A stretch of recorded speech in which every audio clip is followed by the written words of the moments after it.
আসসালামু আলাইকুম। আসসালামু আলাইকুম, আপনাদেরকে সবাইকে স্বাগতম আমাদের এই উদ্ভিদের রাজ্যে আর কি।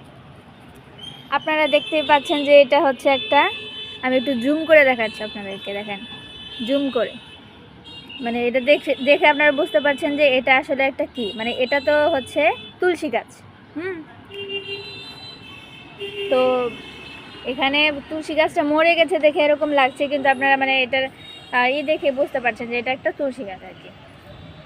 কিছুটা আছে, ও এখানে কিছুটা হালকা পাতলা আছে, তবে বেশি নেই, মরেই গেছে। এতদিন আমি আসলে বাসায় ছিলাম না, তো এই জন্য এরকম মানে গাছপালায় এরকম একটা অবস্থা, মরে গেছে। যেমন দেখেন এই গোলাপ ফুলটা, যে একাংশ তাজা আর একাংশ মরা, মানে একটু ভালো করে জুম করে দেখলে আপনারা দেখতে পাবেন যে কেমন, মানে একই গাছে দেখেন, এই যে দেখেন একই গাছে দুইটা পার্টিশন, একটা তাজা একটা মরা পার্টিশন। তো এক পার্ট মরে গেছে, এক পার্ট আছে।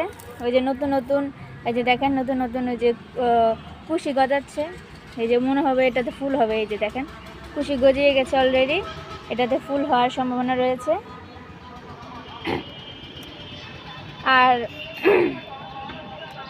এরকম তুলসী গাছ কিন্তু অনেক উপকারী একটা পদার্থ, সেটা আপনারা সবাই জানেন। কিন্তু আপনারা সবাই ঠান্ডা জ্বর কাশি হলে অবশ্যই তুলসী পাতার রস গরম করে খাবেন। ইনশাল্লাহ আজকের মতো বিদায়, আল্লাহ হাফেজ, আসসালামু আলাইকুম।